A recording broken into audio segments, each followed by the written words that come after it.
Morning, all. Yo, yo, yo. It is like 5:34 in the morning. We continuing on our morning vlogs. I'm eating an apple. I'm enjoying it.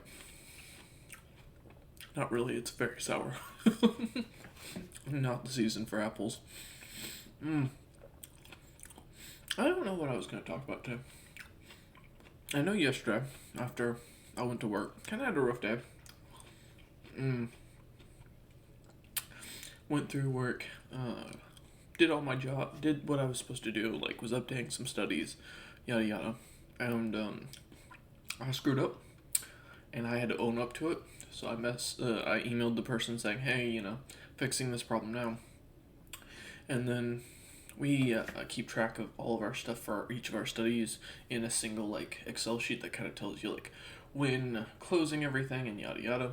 And so I thought the study was closing out in like December, and so I forecasted for that, and it turns out it was actually in August 2 years later because the end date had changed. And I was like, fuck. So I had to go back and I had to fix that, and I do admit it, full out right. I was like, I screwed up. And then my boss got messaged. Real good idea. Basically, to be there to confirm, hey, if the person who's the project manager says, hey, this is what the date is, then that's all you need. And I'm like, all right. I went from being that person to being the person who gets told what to do. Ugh. It is what it is. I mean, you deal with it. I got a pretty good pay increase for it, so I'm not too bothered. But something I've been thinking about. So after that, I went through the whole day. Kind of was quiet on Discord. Didn't really hear much from the guys. So I kind of just chilled out, watched some videos, got really stoned, and started reading a book and just kind of passed out. Typically, what I do in the evenings. Most days is I start kind of reading once I get too high. But yeah, so the other thing I was going to bring up, so one of the things that's going to be very interesting coming up here, for those who know, I am going for the week after Christmas to Portland. Gonna hopefully keep up the vlog series, we'll see. And one of the things is I may, or may not, we're still pending, be having to deal with my parents. And for those who don't know, I had a rougher childhood, like I've talked about somewhat in other videos. Two working class parents, normal stuff, kind of abusive, kind of assholes. You just get used to it. I've gone to therapy for it and kind of moved past it at this point, but I decided to finally kind of see how they're doing, and because to give you guys an idea, I haven't seen my folks at least in like 4 years. I want to say 3-4 years now. Last time they saw me, I was like 200 pounds, a little bit thinner, not nearly as muscular. I say that as I'm wearing a tank top, and it looks like my boobs are hanging out here. But yeah, so I haven't seen them in like 3 or 4 years. I haven't seen my stepfather in probably at least 4. My biological father, who is somewhere else, God knows where he is at this point. I haven't seen like, I think since I was 21, maybe 22. So it's at least been, it's been a few years, I imagine. I think. It's hard to remember. A lot of that crap, blocked from the memory. But I am meeting with them coming up, maybe. So basically what's going on is I reached out and said, hey, I'm going to be in town. If you want to get together, cool. If not, no worries. Here's the dates I'll be in town. If you want to go out to breakfast or lunch or something, we can.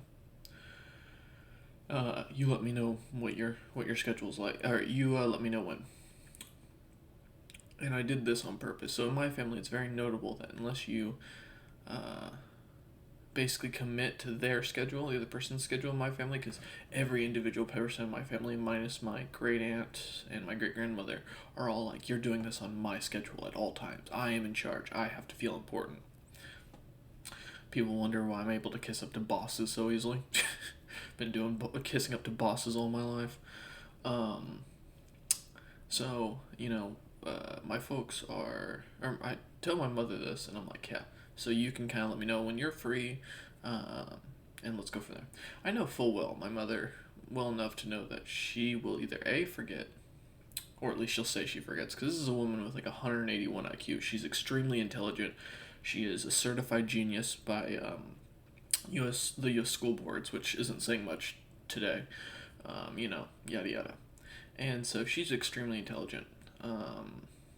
But I know for a fact that she is just going to find any excuse to probably skip out on this. Because in all honesty, I don't think my folks want to face the shit that we went through. When I was younger, I had my stepfather pointed a gun at me enough times, there, like I said, you can go see the stories for it. And I know my mother to this day is like, well, I've had worse happen to me, so, get over it, get past it. Those were the last words my mother ever said to me. But I've been thinking about this. I've been thinking about this a lot, and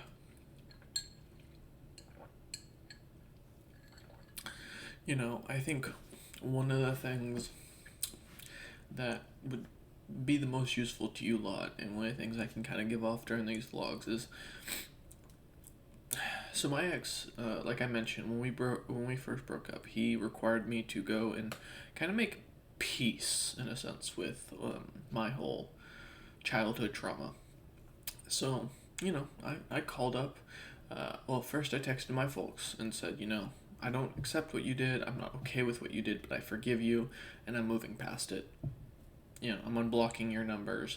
I never added them to my phone, but they can text me. My stepfather has texted me once. That the entire time since that, he texted me one response, and that was it. Never responded past that. Couldn't do anything about that, and I don't really care to start a conversation there. My mother texts me on occasion, she let me know that my dog was put down.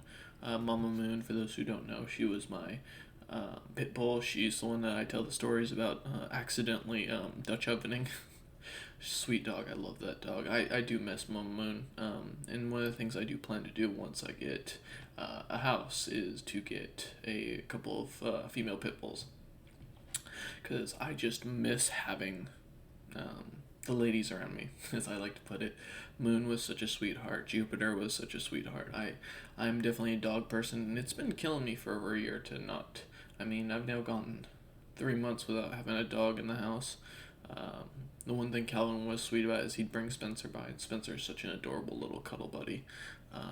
Definitely lightened me up a lot when he would bring him over, and so I definitely do miss having a dog around. But, it is what it is. But as I was saying, yeah, I haven't heard from, I heard from my mother every once in a while. She wished me a happy birthday. That's pretty much as I'll get out of a conversation. She did help me with something, tracking down something, which was sweet of her. But yeah, my mother,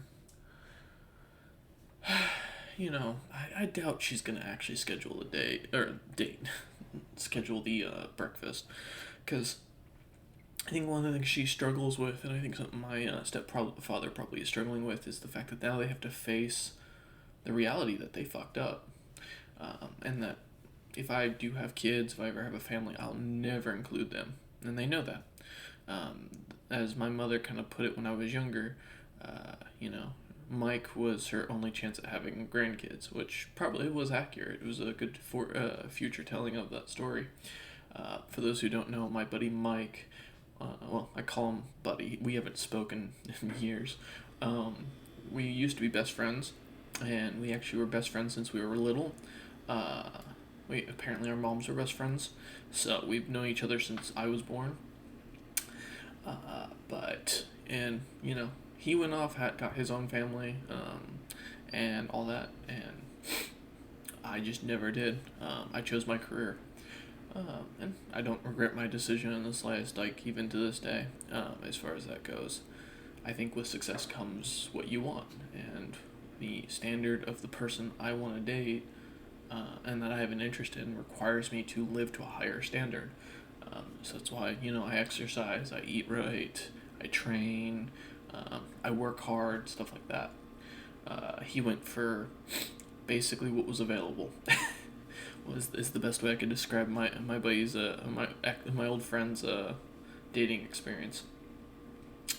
But he was always like a second son to my mother, and that's really what he became. When I was young, we were in high school. He had dropped out. My mother offered to basically let him stay in my room. We just set up the bunk beds, or turn the office into a secondary bedroom, and she'd put him through college. The irony is, when I asked for help going to college, they just got me a bunch of loans and basically said, good luck. Tanked my credit score to all hell and fucked me over. The irony. And he is now, he went through school on his own, he put himself through school, got all that shit set up for himself. Parents never helped. My mother made a lot of promises, and very rarely did she ever deliver. But, growing up, my relationship with her, I was always a mama's boy, definitely. And I know full well that, I had a better relationship with her. I didn't like my stepfather much. Stepfather was a hard man. He never had a real father figure in his life. You'd think that'd make him a nicer person, because his dad was, his dad wasn't a easy dude to get along with. He wasn't a bad dude. The guy just wasn't easy to get along with. You meet those kinds of people on occasion. My great uncle, he's a good dude. He's an actually legit good dude. He's just really hard to get along with, because he's a veteran of the Vietnam War. He's kind of an asshole, but he grew up real poor, dirt fucking poor, and I mean literally dirt poor. He was on his own since he was 14. Strong dude, worked his ass off, did everything he could, and I respect him. I mean, honestly, even to this day, even though I consider him an outright asshole, I respect that man more than I do most, because he kept going. But yeah, as far as it goes with my mother, my mother, so the whole story goes that my biological father basically used to be an abusive asshole. My mother took it like a champ, even though she'd get in fights and shit and had no problem beating men down. But she let this man beat her, and finally, she ditched him. We lived out of a couple of, condemned houses. Growing up, she did what she had to do. She would spend nights where she wouldn't eat, and she'd feed me. Strong woman, very strong. And although she'd do all this, in the end she let her now husband, because my biological father was not married to her, which is why I carry my mother's last name, which is actually, I changed to the family's last name, because the family original spelling is what I actually wanted. Anyways, so my mother did what she could, but then, her and my stepfather, same relationship as they went on, abusive asshole. She gave as good as she got, and then they ended up reconciling, and instead they took it out on me. That's just how it went. But one of the biggest issues between me and my mother, I think, growing up, definitely what came down to our definition of what we wanted out of life. I watched my entire life as my mother continued to hold herself back because she thought she was choosing her family. And I'm like, your parents don't give two shits about you. Your grandmother kinda does, but my family she's probably the most caring. That's pretty much, and she can only do so much. I was like, your aunts don't, which are my great aunts. I was like, your sister definitely doesn't give two shits about you. I was like, you're on your own. And I was like, you come home, your husband's an asshole who doesn't want to deal half the time. At our last family get together, actually, so I've seen my parents within the last 2 years. At our last family get together, it was my great grandmother's birthday. We went to Biscuits, which is a really good breakfast base, and the first comment out of my stepfather's mouth was how fat my mother had gotten. And I'm like, dude, divorce his ass. Don't get rid of him. He's dead weight. He doesn't work. He doesn't want to work. He doesn't want to even attempt to work. He can't work for a lot of jobs because he fucked his body up so bad, and he refuses to do anything about it. He refuses to try because he's like, well, then I can't get all these free benefits. And I'm like, mate, how do you call yourself a man if you don't actually try to do something? Like, fix up the house then. So, growing up, it was interesting. But I don't think my mother told me once when I talked about how I was still upset about that she didn't care. She's like, get over it. I've been through worse and I got over it. Healthy mindset. And so, I moved on. And I think that she's afraid to face that. I think she's afraid to see what she could become. Because she was studying to be a lawyer before she had me. She was planning to be a judge.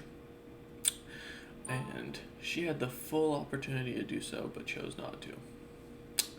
And that's the kind of thought process. And whereas I chose my career, and I continue to choose my career. My first year of working, I have jumped up, increase in salary well above what most expected. Within the next 5 years, I'm projected to be earning six figures. And actually, in fact, in the next 2 years, I'm projected to be making six figures. All off of a bachelor's degree and, dumb luck. And that's really the thing. That I don't think she wants to face up, so I'm kind of curious to see what's going to happen. We'll see if I end up actually getting this breakfast with them. I doubt it, because I don't think my stepfather wants to face it, because then he has to also admit that he was wrong, because he always thought I was nothing but a soft wimp when I was growing up.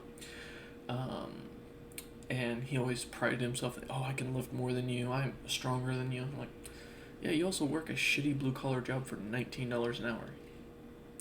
You're making $4 now above minimum wage. Congrats. Minimum wage in Oregon, by the way, is $15 an hour. At least it was last time I was there.